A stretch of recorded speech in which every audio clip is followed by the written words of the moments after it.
Buenas tardes para todos, bienvenidos a este espacio de videoconferencias del equipo Educarte de la Inspección Nacional de Educación Artística.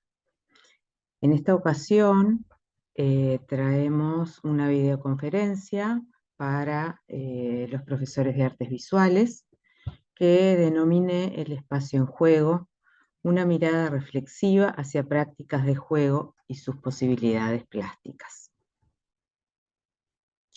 Bien, para iniciar este tema de hoy, que está enfocado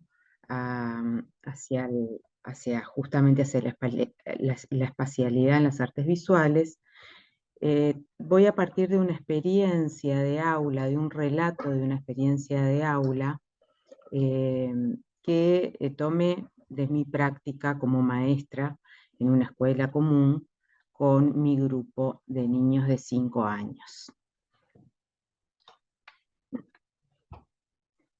Este relato le llamé Paraguas. En la clase, los días de lluvia, todos llegamos con los paraguas mojados. Tengo por hábito abrirlo y apoyarlo en el piso hasta que se seque. Así, mi grupo de niños de 5 años fue adoptando el mismo hábito, abriendo sus paraguas junto al mío, siempre en el mismo lugar de la sala. Un día de chaparrones entrecortados, cercanos a fin de año, llegamos a la escuela con paraguas, pero sin lluvia, o sea, con paraguas secos. Mientras entrábamos, yo hablaba con algún padre, me ponía la túnica y aprontaba algunas cosas, advertí que varios de ellos abrían sus paraguas secos, ubicándolos donde siempre lo hacíamos. A continuación, comenzaron a juntarlos, girándolos y apoyándolos de distintas formas, armando una composición espacial. Observando y controlando lo que sucede dentro del aula, automáticamente comencé mi parlamento diciéndoles: no los abran, saquen esos paraguas de ahí. Si están secos, ¿para qué los van a abrir? De inmediato me arrepentí de lo dicho y callé, pues me di cuenta de lo que estaba sucediendo. Obviamente, como siempre hacen en forma espontánea, estaban jugando. Algunos se metían debajo de los paraguas y se escondían para que yo no los viera, otros se preocupaban porque los paraguas tomaran una forma determinada, con un sentido que obviamente no era el de secarse, sino que era hacer una casa, un refugio, o simplemente explorar sensiblemente lo que producían esos objetos en el espacio. Entonces pude ver la composición que habían creado. Los felicité, los invité a sentarnos en la alfombra, como todos los días al inicio de la jornada, y conversar sobre lo que habían hecho. Ellos, observando su propia obra, decían: es como una casita, uno puede meterse dentro. Comencé mi interrogación enfocada hacia: ¿tienen algo en común, un paraguas y una casa? A partir de esto reflexionaron: ¿para qué sirve un paraguas? Para proteger de la lluvia, o sea que protege, al igual que una casa, protege de la lluvia, del frío, del viento, además de otra cantidad de vocaciones y relaciones que les produjo la imagen que habían creado al vincularla con su propia experiencia y con otros objetos. Bien. A partir de esta experiencia, de este relato, ahora los invito a analizar un poco qué elementos aparecen vinculados a conceptos plásticos y a las artes visuales que nos interesan, detenernos y reflexionar a partir de este juego. Voy a compartir ahora la pantalla.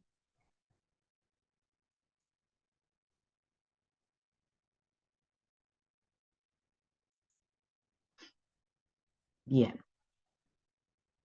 allí estamos. Bien, ¿qué nos interesa entonces para puntualizar? Bueno, la idea de traer el juego y el juego infantil, este juego espontáneo, es para poder reflexionar sobre las prácticas de enseñanza del arte en el aula y sobre las posibilidades de educar estéticamente desde la primera infancia. Esta charla se va a desarrollar a partir de estas experiencias de juego en niños de nivel inicial que, que- que desa- donde se producen situaciones de juego espontáneo en el aula, ¿verdad? Todos sabemos que en nivel inicial hay espacios de juego libre que están vinculadas a las prácticas, ¿no? Y a las prácticas de este periodo de la escuela, ¿no? Se acostumbran los rincones de juego, ¿no? Entonces en la sala nosotros teníamos un espacio de rincones de juego donde estaban eh, esos rincones de juego que permiten simbolizar, ¿no? Desarrollar espacios de simbolización, de socialización, de comunicación y también, ¿por qué no?, de formación estética. En esos rincones de juego que comúnmente hay en las salas de nivel inicial, aparece un espacio de casa, para jugar a la familia, espacios para actividades laborales como comercios, oficinas, espacios de disfraces, de construcciones, de juegos de encastre, de títeres, de disfraces. Bueno, en ese espacio de juego libre es que yo tomé distintos elementos que allí se desarrollan, ¿no? Y que vamos a ver. Bien. ¿Qué es lo que aparece en esta experiencia de los paraguas? ¿Qué es lo estético en el juego? ¿Dónde aparece lo estético en el juego? Bueno, aquí yo me voy a detener en tres elementos: en procesos creativos, en la metáfora plástica y en la exploración plástica del espacio y los objetos, ¿no? Estos tres elementos eh, aparecen en este juego de construcción del juego con los paraguas que hacen los niños en, en un momento, ¿no?, de la entrada, en esos 10 minutos de inicio de una jornada cualquiera escolar. Para comenzar, entonces, lo primero es detenernos en el juego. ¿Qué es el juego? Y para eso tomo esta definición de Johan Huizinga, el filósofo holandés, que en su obra Homo Ludens explica, ¿no? Explica y desarrolla este concepto de juego. ¿Cuándo hay juego y a qué le llamamos juego?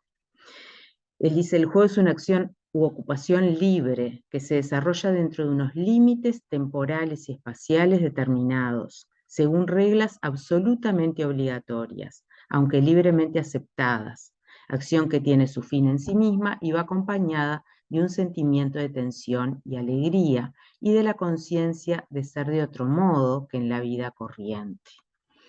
Bien, entonces acá vemos como qué condiciones tiene que haber, qué condiciones tiene esta actividad para que pueda definirse propiamente como juego, ¿no? Y como juego libre y espontáneo, o sea que no es juego dirigido ni organizado, sino que es ese juego en que los jugadores tienen la libertad de entrar y salir de él, de optar por jugar, ¿no? Donde los mismos jugadores son los que establecen esas reglas que son obligatorias para quienes están en el juego, ¿no? Entonces, bueno, vemos que este juego sí se da en algunos momentos, ¿no? En una jornada escolar. Muchas veces se da en el espacio del recreo en el patio, otras veces se da, como en este caso, en los espacios de juego libre que tienen los niños de inicial, o otras veces espontáneamente, como en este relato de los paraguas, que no eran condiciones para que se generaron las condiciones para que ellos jugaran, sino que ellos solos definieron el momento, el espacio y con qué jugar. Bien, entonces vamos a este primer componente estético que aparece en el juego de los paraguas. Y son los procesos creativos, ¿no? Hay creatividad, allí aparece la creatividad. Estos procesos creativos nos lo explica muy bien y lo desarrolla muy claramente Lev Vygotsky en La imaginación y el arte de la infancia, este librito que ya tiene un siglo de existencia y que sin embargo nos sigue nutriendo de este concepto tan complejo que es la creatividad, ¿no? Y cómo se da. Esta actividad combinadora, él llama, donde se combinan elementos de la memoria que guardamos en la memoria, experiencias de la memoria, y que se combinan de una forma nueva generando eh, ese nuevo elemento creativo. Él dice, desde los primeros años de su infancia encontramos procesos creadores que se reflejan sobre todo en sus juegos. No se limitan en sus juegos a recordar experiencias vividas, sino que las reelaboran creadoramente, combinándolas entre sí y edificando con ellas nuevas realidades acordes con sus aficiones y necesidades. Lo que nos está diciendo Vygotsky, así como tantos investigadores de inicios del siglo XX que desarrollan sus teorías en torno a la infancia, es que la evidencia de expresión más pura y de creación más pura en los niños es en el juego, ¿no? Es a través del juego. En ninguna otra actividad el niño es tan creativo como puede serlo en el juego. Es entonces que en estos espacios de juego es donde podemos ver ese potencial y apuntalar de alguna manera el desarrollo de esa creatividad en los niños. ¿Qué otro elemento estético encontramos en este juego de los paraguas? Además de esta creación, este invento que ellos hacen de transformar esos paraguas en un refugio, en una casa, bueno, aparecemos que aparece la metáfora plástica, ¿no? Hay metáfora. Ellos construyen una metáfora plástica. Elena Oliveras, la teórica argentina en estética, dice, es propio de la metáfora el asociar cualidades comunes de objetos distintos en un mismo espacio imaginario, para el caso del signo lingüístico o un espacio perceptivo visual para el signo icónico, ¿no? Estas cualidades comunes de los objetos. En la metáfora plástica, la imagen creada hace referencia a otras dos que son las que dan su origen. Por eso se habla de una visión desdoblada. No solo se imagina, al igual que la metáfora verbal, sino que se percibe visualmente en un mismo acto perceptivo. En esta metáfora plástica que los niños hacen de los paraguas, podemos ver que las dos imágenes, esa imagen desdoblada, es por un lado los paraguas, que yo estoy viendo y no dejo de ver, y también esa casa que construyen o refugio, ¿no? Y unen estas cualidades comunes. ¿Qué son las cualidades comunes? Que sirve para proteger, ¿no?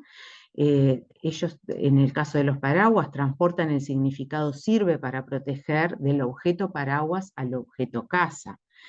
Y entonces recurren a una metáfora paraguas-casa, por comparar estos dos conceptos, ¿no? Por la comparación que hacen entre estos dos conceptos que tienen de cada uno de los objetos, la concepción que tienen de una casa y la de un paraguas. Y ahí construyen una metáfora plástica. Entonces podemos ver que en realidad los niños en los juegos están permanentemente construyendo metáforas plásticas. Vygotsky pone como un ejemplo clásico que es el del niño que juega a montar un caballo sobre una escoba, ¿no? Esa simbolización y esa que el niño hace de representar ese juego de montar un caballo, en realidad lo que está haciendo, él dice, es poniendo en funcionamiento esa actividad creadora, esa actividad combinadora, ese proceso creativo de convertir la escoba en un caballo, sobre una imagen que él tiene de haber visto montar a caballo, ¿verdad? Entonces puede con esas imágenes que ya tiene combinarlas y crear algo nuevo, ¿no? Y son metáforas.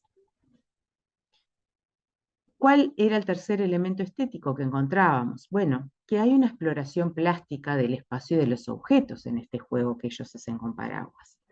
La organización de los juguetes y objetos en torno a sus cualidades son procesos de pensamiento visual y estético, al producir composiciones a partir de elementos formales y de composición como forma, color, materia, equilibrio, ritmo y armonía. Ellos al componer ese refugio lo que están haciendo es trabajando con pensando, están haciendo procesos de pensamiento visual, de ver cómo funcionan esos paraguas, cómo los combinan, cómo los complementan, cómo los organizan en el espacio. Están teniendo en cuenta la forma, el color, el equilibrio, están trabajando, pensando visualmente. También hay un componente estético en el trabajo con las colecciones y con la acumulación, porque estas son prácticas de las artes visuales, sobre todo contemporáneas, ¿no? La colección ni que hablar de todos los tiempos, y la acumulación es bien una práctica de las artes contemporáneas, de las artes plásticas contemporáneas. Y esto que ellos hacen es jugar con la acumulación, juegan con la colección, con la acumulación. Ese conjunto de paraguas no son más que una colección de objetos que también esa cantidad, ¿no? Y esa acumulación es lúdico, ¿no? Eso es atractivo. Bien, entonces ahí vemos cómo aparecían esos tres elementos que yo encontraba estéticos, vinculados a lo estético, ¿no? Los procesos creativos, la metáfora plástica y la exploración espacial. Otro elemento acá que aparece es el del objeto cotidiano, ¿no? Es el juego con el objeto cotidiano. Los objetos cotidianos de alguna manera se convierten en objetos lúdicos, ¿no? Es un objeto de juego. El objeto lúdico, el concepto de objeto lúdico lo desarrollan Ruiz de Velasco y Abad, que dice que son objetos que por sus cualidades poco estructuradas fomentan la simbolización, ¿no? Y que es lo que los niños están haciendo permanentemente, sobre todo en esa primera etapa de su vida, ¿no? Simbolizar, representar.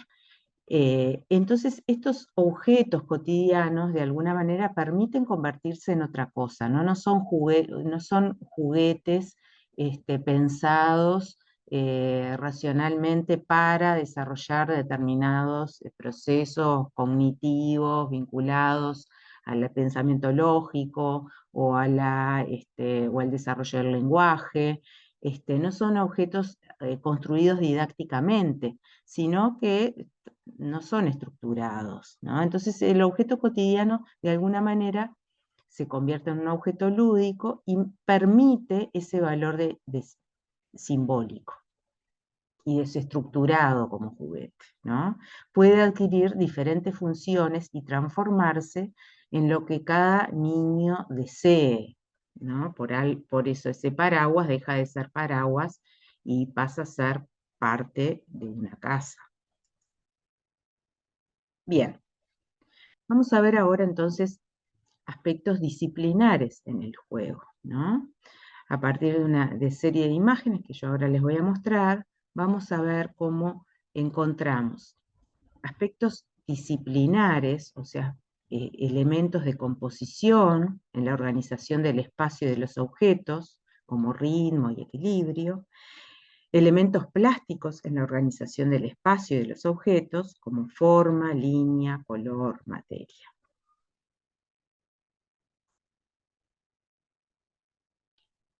Bien, y allí vemos, por ejemplo, ¿no? Estas imágenes que vamos a ver son de ese espacio que yo les mencionaba, de los rincones de juego, en lo que llamábamos sala de juego, en el salón de nivel inicial de 5 años, y que ellos en determinados días a la semana tenían ese espacio de juego libre para poder jugar con todo lo que se encontraba allí y con quien quisieran, de la manera que quisieran. Y ellos van construyendo y generando distintos juegos a lo largo de un año. Cada grupo va inventando sus propios juegos, ¿no? Entonces hay también procesos creativos ahí en el juego que se van desarrollando a lo largo de un grupo, de un año, de grupo. Y de todas maneras, los niños de 5 tienden a repetir algunas prácticas de juego, ¿no? Que son formas de, en definitiva, de representaciones de la vida cotidiana, de la vida familiar, ¿no?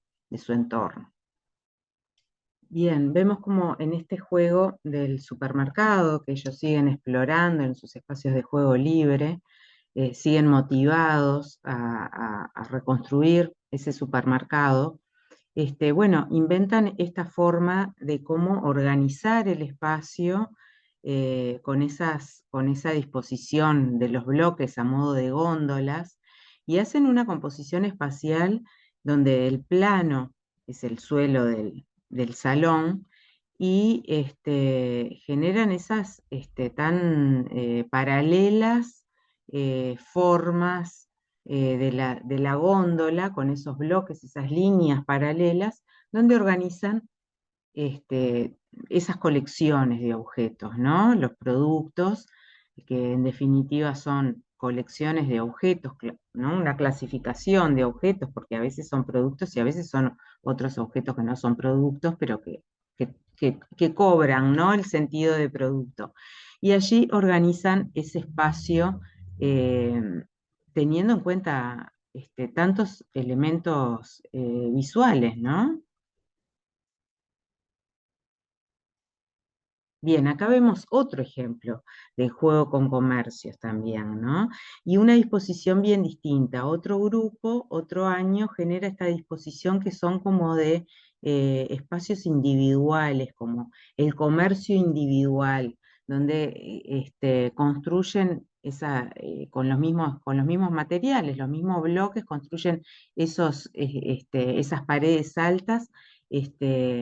Cuestión de quedar dentro, ¿no? Hay otra necesidad ahí exploratoria del espacio en relación al cuerpo, en que quedan contenidos, ¿no? De quedar bien contenidos.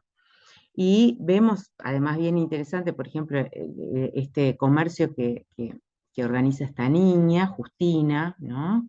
Que pone allí, usa el pizarrón para completar el comercio cómo hace una composición totalmente simétrica, ¿no? Bien simétrica.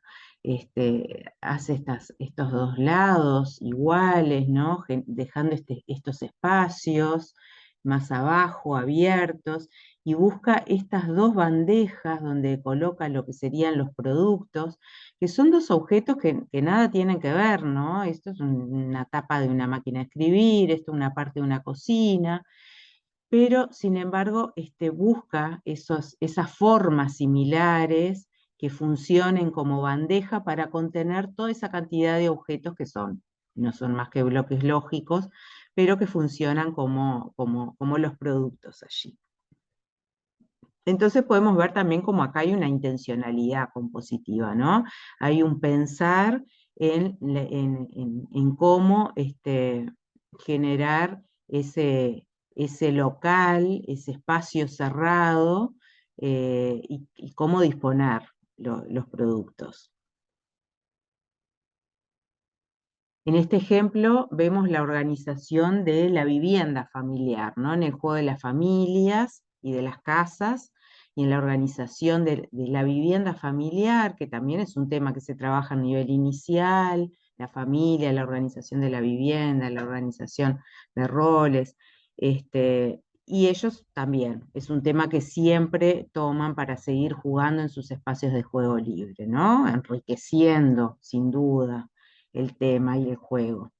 Y allí vemos cómo organizan los espacios de la vivienda en estos rectángulos que dibujan en el piso apenas con las líneas de bloques, ¿no? No generan espacios tan cerrados como veíamos en los anteriores, sino que es simplemente una marca, ¿no? Un dibujo de líneas para poder distinguir a modo de plano los distintos espacios de la casa, ¿no?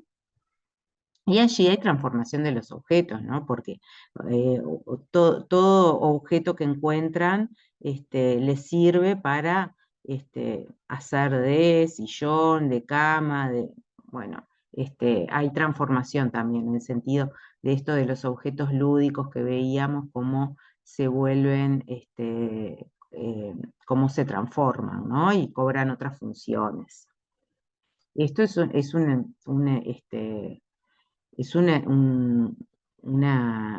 un ejercicio de pensar el espacio muy difícil que hacen, ¿no? Porque lo que están haciendo es representar el espacio en una forma muy esquemática. Hay un nivel de abstracción muy grande que ellos hacen para poder representar esa espacialidad que conocen de su vivencia, ¿no? En esta abstracción que es esta casa dibujada en el suelo. Y acá hay otros niveles de abstracción también complejos, ¿no? Esto de construir un espacio a escala, ¿no? Que por supuesto que se los permiten y todos estos juguetes que sí son estructurados, ¿no? Que son bloquecitos de encastre y que tienen algunas formas que son para eso, para construir casitas y distintos espacios. Y cómo vemos que estos juguetes que están dentro de los juguetes que a veces los niños tienen a disposición en su casa o en la escuela, ¿no?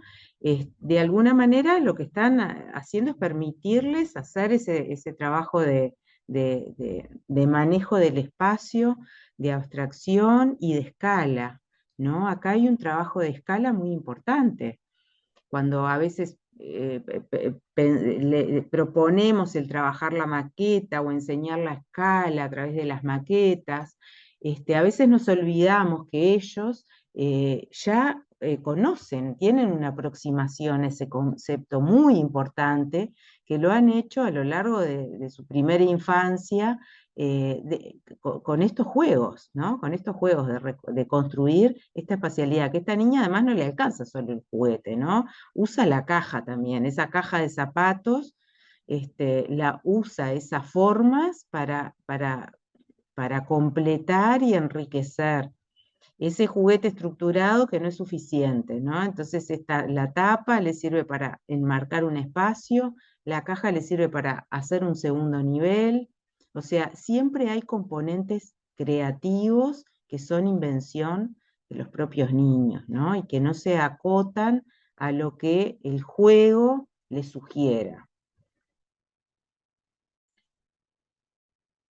Otra disposición distinta también en este juego de la organización familiar, esta niña que construye su casa a modo como casa bien individual, con esa forma alargada, pero tan pensada plásticamente, ¿no? Porque construye ese rectángulo cerrado que contiene además todos esos objetos que forran el piso, ¿no? O de alguna manera rellena todo ese plano del piso con las mantas, con los almohadones, con las muñecas, cómo las organiza.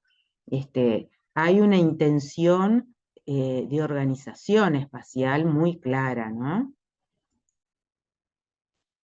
Otra forma de organizar el espacio en torno a esos cubículos individuales que descubren un día jugando, que es divertido esto como de armar sus propias casitas o sus propios barcos o autos o ese espacio en realidad se puede transformar en distintas cosas, ¿no? Puede ser una casa, un barco, un auto, un avión, no importa. Ahí lo que juega también es ese placer corporal, el placer sensible de sentirse dentro de ese cubículo y de además ir generándolo desde adentro, ¿no? Desde el adentro. El juego no es armarlo y meterse, sino ir construyéndolo dentro. Y eso es una exploración espacial importante, ¿no? Para poder comprender ese volumen que están construyendo, lo vivencian desde dentro. Otra organización similar a la anterior, estos espacios que son como individuales, pero aquí estos niños lo que hacen es unirlos. Entonces ya hay otra organización del espacio. No son islas, ¿no? Aisladas, separadas entre sí, sino que están unidas por los lados, las paredes se unen unos con otros y forman un cuadrado más grande, ¿no? Bueno, hay una exploración de la forma importante, ¿no? Y de cómo construir otra forma a partir de esas. Otro juego que siempre les gusta mucho, que es transformar el espacio general. Acá hay una intención de transformación del espacio de la sala, ¿no? Eh, al construir esa muralla que divide el salón en dos partes, ¿no? Obstruyen el paso. Y entonces ahí el juego, la diversión, es eso, ¿no? Cómo cerrar y de alguna manera están transformando, convirtiéndolo en un espacio distinto. Acá vemos en las fotos de abajo cómo ese juego y esa transformación del espacio requiere unos procesos cognitivos, de exploración del material, de discusión, comunicativos, de intercambio, de cómo opinan, cómo debe ser, cómo tienen que poner los bloques, qué otro elemento pueden usar, cuál es la mejor forma, ¿no? Esperar el impacto que generan los otros cuando no los dejan pasar, ¿no? El obstruir, o sea, hay una serie de procesos de distinta categoría que suceden en ese juego del levantamiento de la muralla. Otra forma de muralla también y de distribuir el espacio, distinta, donde se hace una muralla no solo de bloques, sino que también con las sillas, ¿no? Pero es la misma preocupación, la de dividir el espacio, transformarlo, ¿no? Acá hay una composición que generan con la organización de las sillas, de los objetos, ¿no? Acá se toma como objeto lúdico la silla, el objeto cotidiano más común dentro de un salón de clase, las sillas, y que sabemos que hay muchas. Ese objeto silla lo transforman, le dan otra utilidad bien distinta a la que están acostumbrados a hacer y componen con ellas, ¿no? Hacen una serie ahí, las organizan en esa linealidad, generando un nuevo objeto que puede ser un ómnibus, que puede ser una cama colectiva o un gran asiento colectivo, donde además lo forran con todos esos almohadones, ¿no? Y juegan también, ¿no? Son juegos corporalmente sensibles, eh, que, que justamente es lo que les permite vivenciar el espacio, modificarlo, conocerlo, eh, y entender, hacer todas esas exploraciones eh, matéricas y físicas con los objetos. Acá vemos objetos que son estructurados, ¿no? Cómo compuso esta niña esa escultura con estos objetos que son, son piezas de encastre de un juego estructurado, ¿no? Que está pensado, está diseñado para desarrollar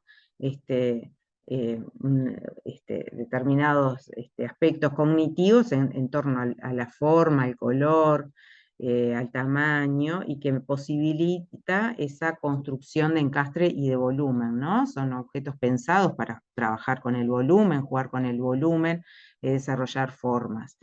Ella aquí genera esta forma que además juega con ella, ¿no? O sea, no es solo la forma, sino es esto de poder jugar con ella, ponérsela en la cabeza, eh, convertirla en un sombrero, y donde hay una exploración bien de forma y composición, ¿no? Y de ritmo. Hay un ritmo claramente que se desarrolla en esta, en esta serie que ella repite.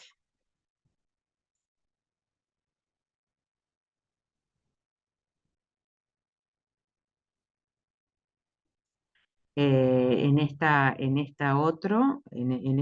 este otro juego vemos cómo construyen un nuevo baúl, ¿no? Más allá de que tienen este cajón de madera que contiene todas estas maderitas chiquitas, el juego es vaciarla y construir uno nuevo donde llenarlo, ¿no? Eso es el juego. Y además de también meterse adentro, por supuesto, pero también explorar esto del lleno y vacío, ¿no? Ahí el juego es lo lleno y lo vacío, ¿no? Y cómo vacían este, un espacio y llenan otro. Y además mantienen la misma forma, ¿no? O sea, construyen un cajón similar, repiten esta forma. Bueno, los juguetes, la organización de los juguetes, ¿no? Como colecciones. Este es un juego que todos los niños hacen, ¿no? El de las colecciones, el de coleccionar y organizar las colecciones. Cualquier objeto, sea juguete o sea objeto cotidiano, en la medida en que hay muchos, ya se convierten en objetos lúdicos porque permiten esto de organizarlos según forma, según color, según funcionalidad, según sus distintas cualidades, ¿no? La colección el coleccionar es una actividad humana que todos tenemos, ¿no? Que seguimos desarrollando y que de adultos a veces seguimos practicando, ¿no? El coleccionar con otros sentidos, hacemos colecciones, a veces más vinculadas a lo simbólico, a lo afectivo, pero está desde los primeros años, ¿no? El niño tiende a coleccionar y bueno, y organizar estas colecciones, en principio sensiblemente, ¿no? Según las cualidades de los objetos. Acá vemos en esta organización de la colección cómo generan una composición también, ¿no? Un ritmo en esta organización que juegan con esos muñecos de plástico como que les arman una casa, y son camitas, ¿no? Y entonces buscan las mismas maderas con la misma forma para generar las camas, y las mismas maderas similares, con las mismas formas similares para las almohadas, y los acuestan con el mismo sentido. Entonces hay una preocupación ahí en ese juego con el muñeco, un juego simbólico. Además hay una preocupación de la organización del espacio y de las cualidades de los objetos, ¿no? Hay un ver, un, este, un ver y organizar cualitativamente. Aquí vemos otro juego con las colecciones, con las maderas, ¿no? Estos niños están durante varios días y lo único que hacen es sacar todas esas maderas y organizarlas con ese sentido, ¿no? Forma, tamaño, color, o sea, con las cualidades que tienen los bloques lógicos, ¿no? Que son forma, color, tamaño, espesor, y ellos descubren eso en ese cajón de viejísimos bloques lógicos que había en el salón, y su diversión bueno, encontrar esa organización, ¿no? Donde hay ritmo, donde hay composición. Aquí vemos también otra acumulación que hacen, ¿no? Que los tienden a organizar por color. Pero ahí lo divertido también y lo que es atractivo para los niños es la acumulación, ¿no? Lo que hablábamos hoy de las acumulaciones. La acumulación de objetos es atractiva para los niños, es atractivo, se vuelve un tema de interés para poder manipular, ¿no? Y querer manipular. Aquí en la organización de estos objetos, que son juguetes pensados, ¿no? Y estructurados para armar una pista de auto y casitas y un juego de encastre, bueno, vemos como lo que hacen con esos materiales es dibujar en el espacio, ¿no? Acá vemos claramente la línea curva y la línea recta, cómo se vuelve también esa exploración de cómo unirlos y generar un gran dibujo, ¿no? Porque ahí lo que hacen es una larguísima línea, o sea, usan todo para hacerla lo más larga posible. Y cómo hay una composición discutida, ¿no? O sea, no, hay una intención ahí sensible, estética, visual, de cómo ir armando y encastrando las, las piezas. Acá los vemos claramente cómo ellos dialogan, ¿no? Muestran. Uno está explicando y los otros lo escuchan. Este está pensando a ver cuál es la mejor forma de encastrar y de generar esa, esa pista, ¿no? Que el juego de que sea pista y que después pasen autos, y todo eso pasa como en un segundo lugar, ¿no? Estas instancias de composición y de armado de estos volúmenes en el espacio, se vuelve como el elemento principal, o sea, el juego pasa a un segundo plano cuando ellos descubren las posibilidades y cuando se dan cuenta de que son capaces de inventar nuevas formas, este, y de que eso siempre tiene un elemento nuevo, ¿no? De descubrimiento. Sabemos, ¿no? Distintas cosas que van inventando. Bueno, esta niña da vuelta el baúl, como veíamos hoy, ¿no? Trascienden los objetos estos estructurados por sí mismos, sino que echan mano a todo lo que encuentran para poder llevar a cabo sus ideas, ¿no? Para poder concretar plásticamente la idea que tienen, lo que se van imaginando, ¿no? La imagen que se van creando. Bien, hasta ahí un poco una muestra y un recorrido de poder ver cómo aparecen esos elementos del lenguaje visual, elementos concretos de las artes visuales, como estos elementos formales y de composición, aparecen en los juegos, ¿no? Es como una mirada que hicimos de análisis, de poder encontrar eso en las composiciones de juego que ellos crean, inventan. ¿Qué contenidos disciplinares vemos que aparecieron sobre todo? Bueno, dentro de los lenguajes del espacio aparece claramente el ensamblaje como técnica de la escultura, ¿no? Cuando construyen esos objetos y encastran, bueno, están trabajando el ensamblaje, ¿no? Lo que hace como al concepto de ensamblaje como técnica de la escultura.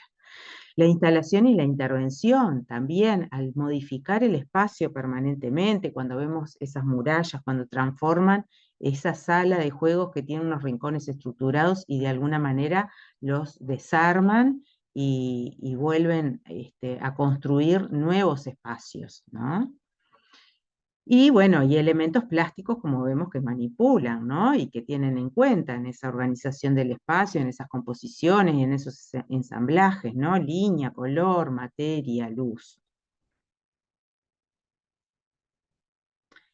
Entonces hasta ahí vimos, bueno, qué cuestiones de las artes visuales aparecen en estos juegos espontáneos, ¿no? Juegos libres, juegos espontáneos en los niños. Vamos a pensar ahora qué cuestiones didácticas, ¿no? Qué aspectos didácticos y dónde está la enseñanza, ¿no?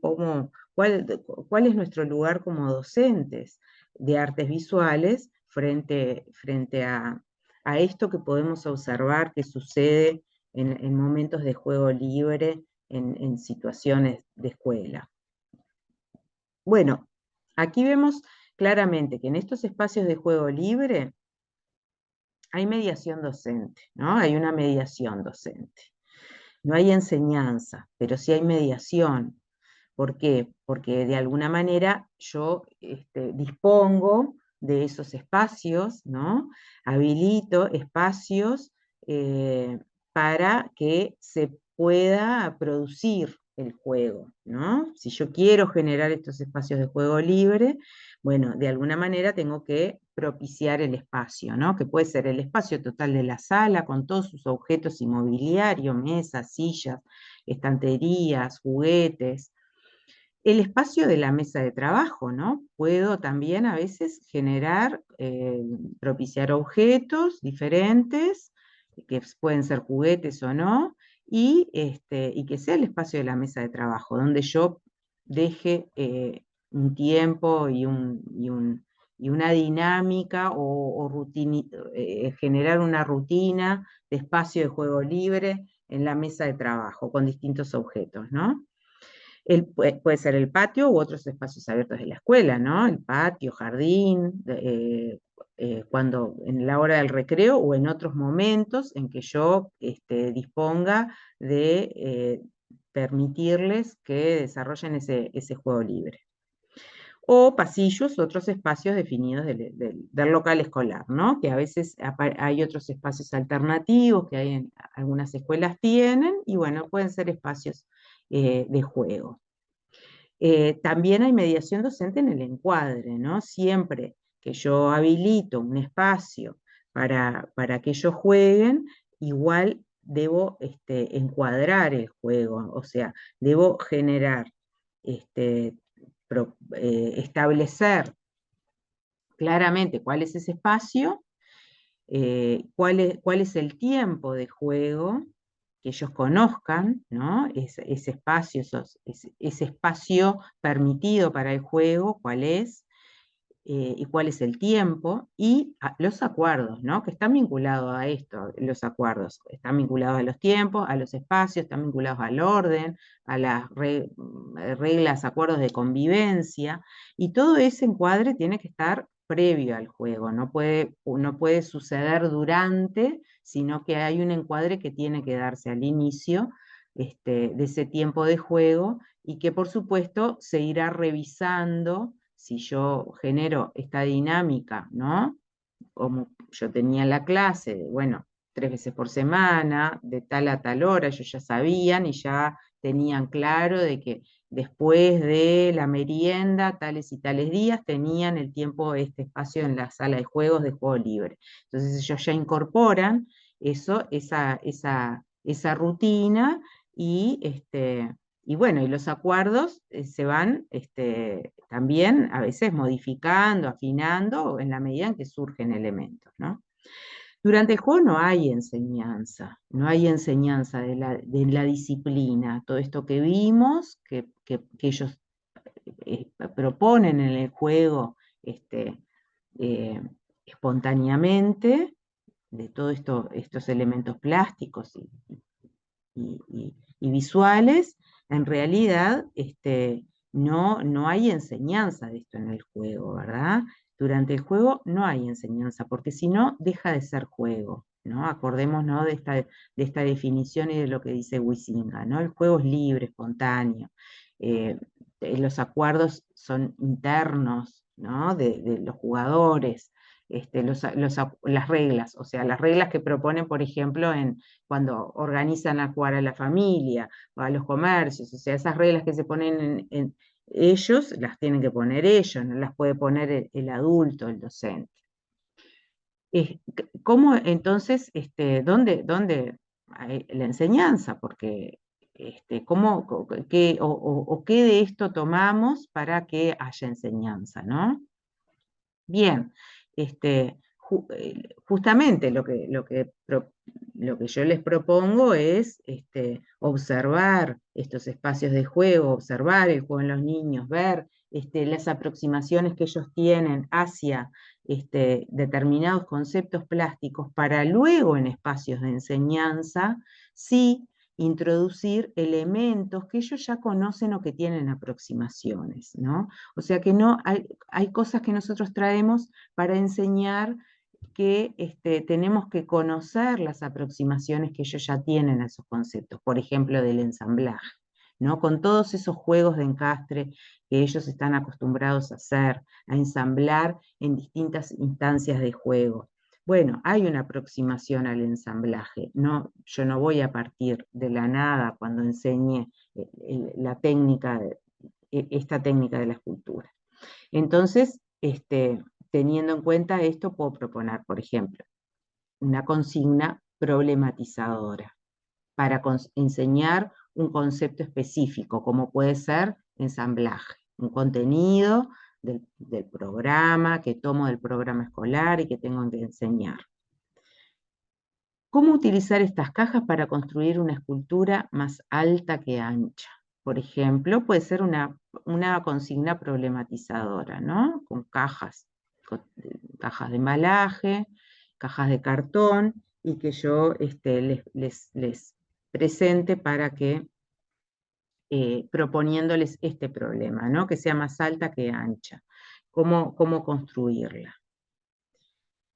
Otra propuesta problematizadora, construir una figura humana con los objetos de desecho que se encuentran en la mesa, ¿no? Con estos objetos de desecho, que son objetos cotidianos, que conocen, ¿no?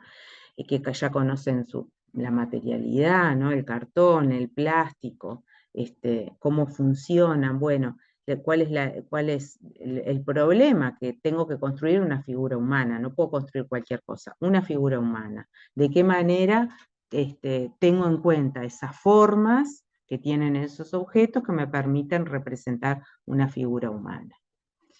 Siempre la consigna tiene que traer un problema, ¿no? Un problema a resolver. Si yo no problematizo, no pongo en juego las capacidades cognitivas de bueno, poder anticipar, poder explorar, hipotetizar, comprobar, todo lo que de alguna manera se pone en juego, ¿no? Bueno, ¿cómo lo puedo hacer? Y si pruebo esto con esto, todos esos procesos cognitivos,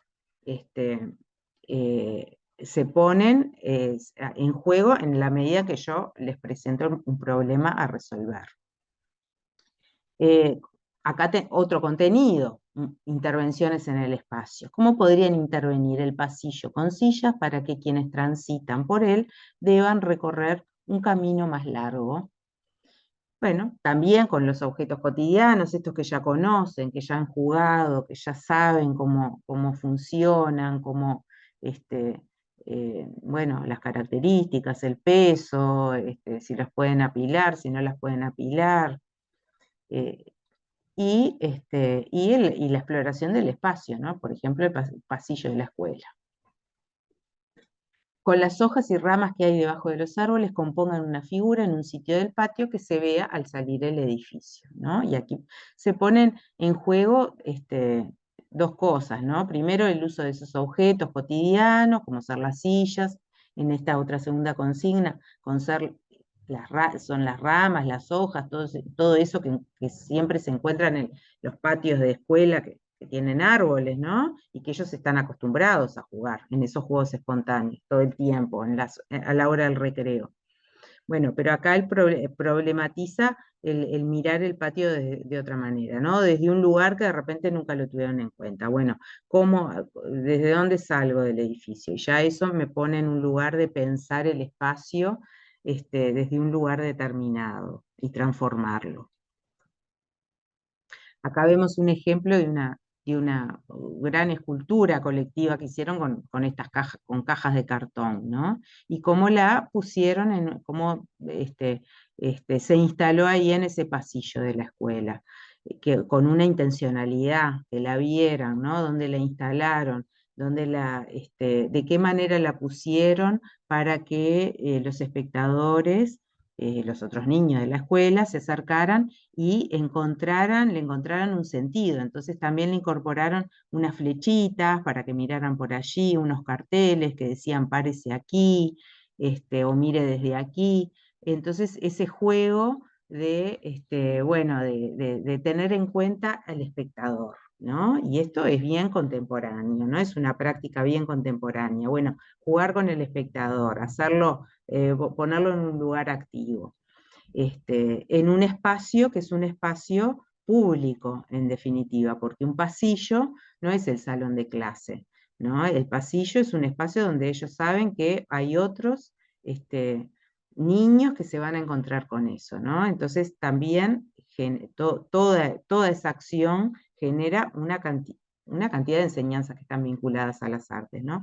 Porque al ponerlo al niño en el lugar de productor, ¿no? De producir, está también poniéndolo en el lugar de pensar en el otro, en el espectador, y de ponerse a sí mismo como espectador, ¿no? Y también reflexionar sobre eso. ¿Qué otro elemento en la intervención docente, además de las consignas problematizadoras? La interrogación didáctica.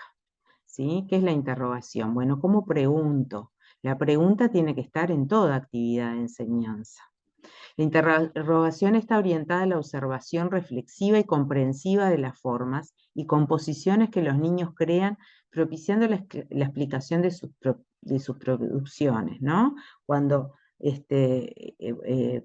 se hacen una producción, cuando terminan, bueno, hay una interrogación que es bien importante, que está vinculada a esta dimensión reflexiva y crítica de poder observar y repensar lo hecho, ¿no? Y observar también lo que hizo el otro. Por ejemplo, ¿por qué elegiste estos objetos para armar un avión? ¿Qué otro objeto podrías haber usado? ¿Con qué otros materiales podríamos realizar aviones? ¿Se verían igual, ¿no? Dos aviones construidos con distintos materiales.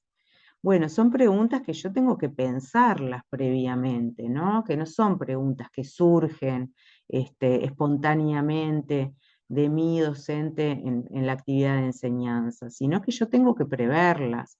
Ya se prevén desde el momento en que pienso qué voy a consignar, así como la consigna, la pienso claramente, la escribo, la repienso, la reescribo para tener claro que eso sea la consigna más apropiada para llegar, para desarrollar y proponer procesos creativos, expresivos y de exploración plástica en ese grupo de niños y esa edad. Así como tengo que pensar muy bien la consigna para no tener que estar reconsignando o reexplicando o interviniendo en medio del proceso de producción, también tengo que pensar muy bien qué preguntar, qué interrogar, ¿no? Eh, como cierre, ¿no? Como forma de poder observar y revisar lo que se ha aprendido, ¿no? Y cómo se ha aprendido. Acá vemos como en unas intervenciones que hacen en el patio, ¿no? En equipos de 5 o 6 niños, y cada uno hizo una intervención en el patio, que era, la consigna era esa, ¿no? Con las piedras, ramas, hojas que había en el patio, semillas, que generaran una composición, que armaran una composición, un dibujo en un sitio del patio determinado, ¿no? Entonces, por eso hay en distintos lugares y cada equipo está mostrando, está mostrando, o sea que acá hay una doble práctica, que es la de espectador y la de mediación también, de la observación, ¿no? También estamos enseñando a esto, ¿no? Al lugar de- del mediador entre la obra, ¿no? Y el espectador. Entonces, bueno, ¿qué dicen los espectadores, lo que observan la obra, de lo que hicieron los otros, cómo lo ven? Y también la explicación de los que la hicieron, ¿no? Bueno, de cómo lo hicieron, por supuesto, ellos le quieren explicar y contar, y ahí se ven, ¿no? Cómo están agrupados y están explicando. Sobre la pregunta de Edith Lidwin en el oficio de enseñar, dice, la pregunta cobra sentido si ayuda a comprender mejor, favorecer los procesos de transferencia y estimula la construcción de niveles cada vez más complejos del pensar. La buena pregunta ayuda y no entorpece, entusiasma y no inhibe, estimula y no atemoriza, ¿no? Bueno, estas son sabias palabras, ¿no? Sobre la pregunta, o sea, si será importante y si será algo en que nos tenemos que detener los docentes en la interrogación, ¿no? Bueno, en este librito tan clásico de la didáctica, el oficio de enseñar de Edith Litwin, aparece todo esto sobre la interrogación y sobre, este, bueno, las intervenciones didácticas que los docentes podemos hacer más apropiadamente. Bueno, entonces como cierre, les dejo pensar esto, pensando en esto, ¿no? El promover el juego libre como generador de exploraciones plásticas para la construcción de conceptos visuales, como el espacio y volúmenes, forma y color, composición, colección, metáfora plástica, entre otros. O sea que mi propuesta de hoy es dejar esta mirada hacia los espacios de juego, hacia los espacios de juego libre, cómo el juego libre está en la escuela, cuando a veces creemos que todo es tan rígido, tan dirigido. Los niños siempre encuentran esos espacios de juego y está bueno dirigir la mirada sin entorpecer, sin interponerse, pero sí observar qué cosas aparecen en los juegos, ¿no? Qué temas aparecen, qué formas, bueno, y utilizarlos como motivador también, no solo para que ellos desarrollen, porque en el juego sí aprenden, ¿no? Hay aprendizaje, sino que además como motivador para nosotros y puede ser punto de partida para la enseñanza de muchos conceptos visuales. Aquí les dejo la bibliografía que enmarcó esta charla y espero que haya sido motivadora, que les deje pensando en este tema y bueno, y los invito a explorar los espacios de juego en los niños y dentro de la escuela.